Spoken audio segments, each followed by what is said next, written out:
This is the Secret Mum Club, the safe space for us to share our secrets. And we've got 3 we're going to be discussing this week. I say it every week, but it's always 3. Always 3. There might be a week where there isn't, so keep your ears in tune. Emma, take it away with number 1. Hello, Soph and Emma. I was so sleep deprived a couple of weeks ago that I joined a work meeting with a full face. Oh, God. Full face? With a full face of zombie makeup left over from my 8-year-old's Halloween practice run.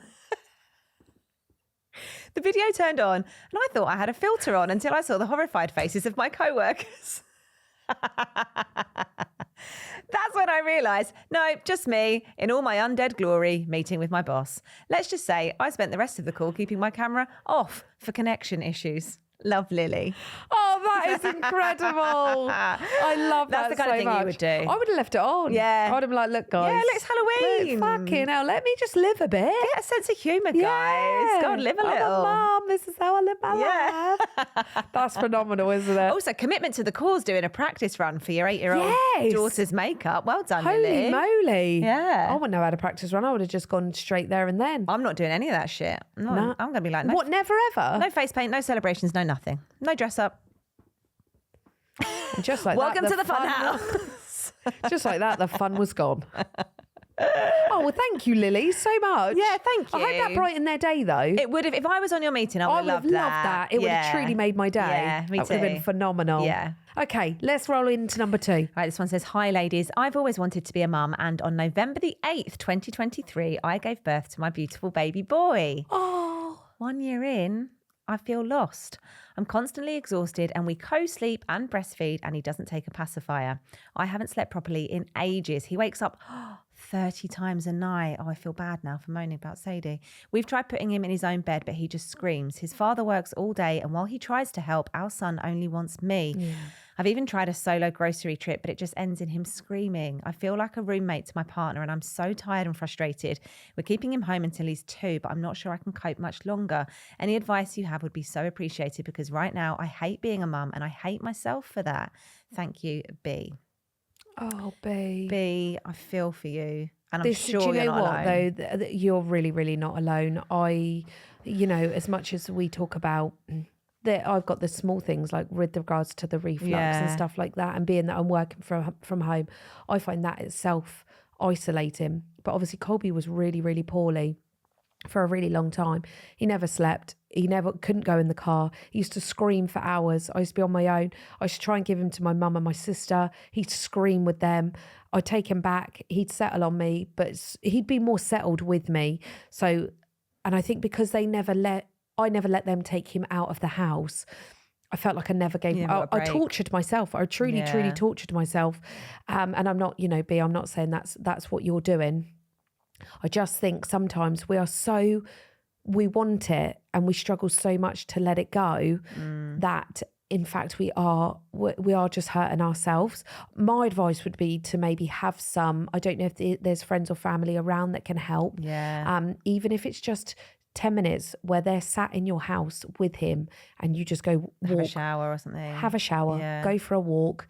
If they can just take him around the block in the pram or do something, even if it's just for 10 minutes, I don't know how much help or support you have. Step away a bit. Yeah, step away from him. It's really hard when they won't take a dummy. Yep. Because I think about my friends whose children don't have dummies. Like, how do you actually soothe them? Like when I'm not soothing Sadie with the boob, which is obviously her first choice, she'll take a dummy and that keeps her kind of some children quiet. have like a muzzy, don't they? Which they chew, or they chew fingers or chew a muzzy or have a teddy. Yeah, but if they're not taking, like if he's not sucking his thumb or he's not taking a pacifier or a dummy, the only thing that will soothe him is the boob, and you're the only person that can do that. It's such a responsibility and it's so tiring, but you feel guilty because you're like, this is something I love doing. They love it. But I wonder if B has tried putting him on a bottle. Yeah. That was my next thing I was going to say was, if, I don't know whether you've tried or whether he won't take a bottle, but if somebody else could feed him and just every other feed you could get a break, that would be amazing. Maybe try and see whether your partner can do that, or another family member. He's at work, so it would have to be evenings. Or at night, maybe. Even if his nighttime bottle was given to him by his dad, if his dad gets home in time. I don't know.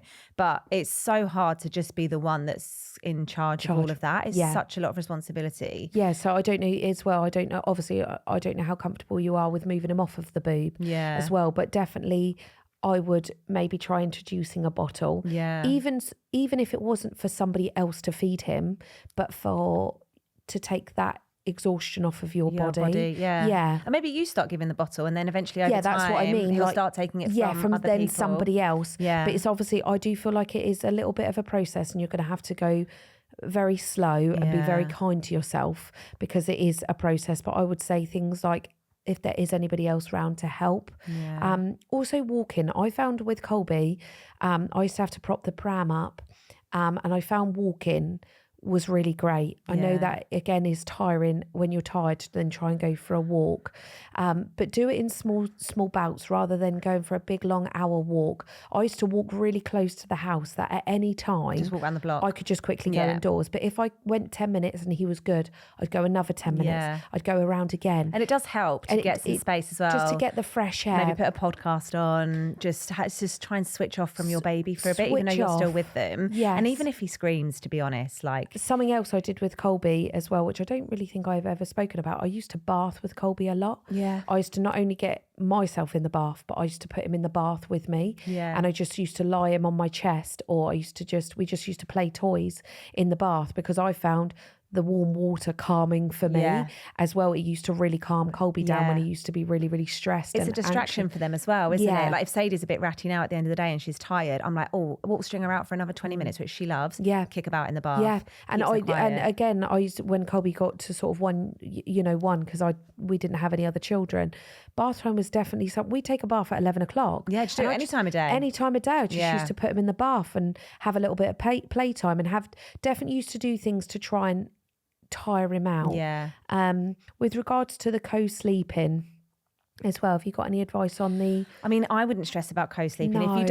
If you don't have to go back to work, or the baby's not going to nursery, unless you obviously want to move on from co-sleeping, I think whatever you need to do to get a good night's sleep. Like, to be honest, if I wasn't going back to my other job, I would still co-sleep with Sadie. If Renly wasn't on the move and jiggering around so much. Because it's the way that you get the most sleep. But if you want to do it, I think that is probably the most stressful part I've found of parenting. It's like transitioning them into their own cot. With Sadie, it's been all right because I feel like I've had a bit more experience. But I remember it being a really hard time with Joseph, and I would be like in tears trying to get him sleep in the cot with Colby. The amount of hours I stood outside Joseph's door, and because he did have a dummy, I'd be in and out 50 times, putting the dummy in, walk out, put the dummy in, walk out.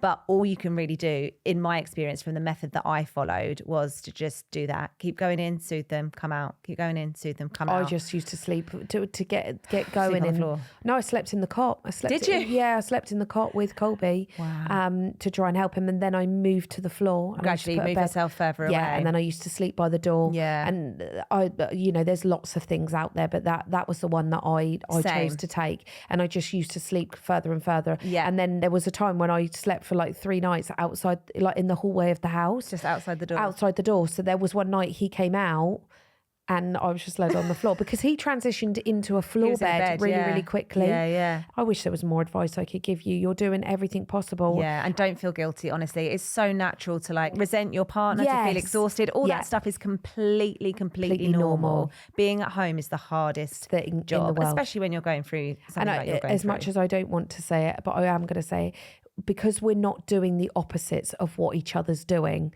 because I wasn't going out to work, I didn't know how exhausted Chris was, and vice versa. He now says to me, fuck, it must have been really hard for you at home with Colby, and then having both of them at home when I was going out to work, because obviously now he's home and he realizes how hard it is. Yeah. But I don't think, I'd never ever wanted to undermine Chris as to how hard his day was, but you can't. You're so much more generous than me. I'm like, Stefan, your day's a fucking piece of piss compared to mine. I'd love to spend 4 hours on a train to Wales on my own in peace, watching a TV show, listening to a podcast. It is hard to resent each other. And I think, if there's things you can do with regards to, even if you lie in bed with him until he goes to sleep, even if you and your partner just have 20 minutes in the lounge together, just to debrief on your day. Yeah. So the moment you can have time to talk, or, even if you're having a bath and he sits in the bathroom with you, take your wins when you can take them, and just say, can we just sit in the bathroom? I just really want a bath.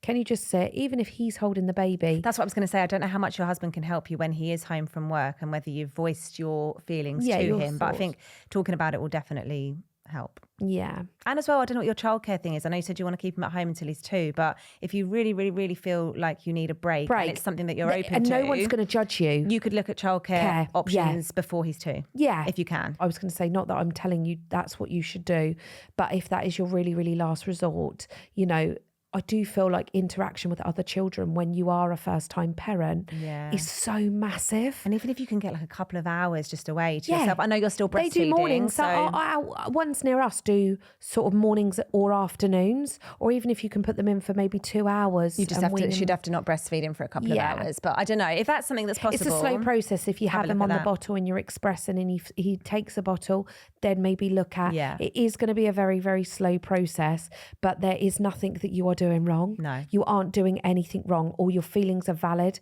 How you're feeling in your relationship is very valid. Yeah. Like even now, some days, there'll be days where I'm so busy that I say to Chris, bloody hell, we're like just 2 roomies. Oh, me and Steph are like passing ships. Yeah, yes, but that is still it's normal. You know, we're 8 years into this and it's still a very normal thing. Yeah. And like I feel like until the children are big and grown up, that's when we're going to have to rekindle a relationship. Reconnect, yeah. So please don't compare yourself to anybody. This is all very, very valid, and how you're feeling is very valid. Yeah. And we appreciate you. If anybody has any more advice for B, please do let us know. I don't know if what we've said is of any advice or any help, but you're doing incredible.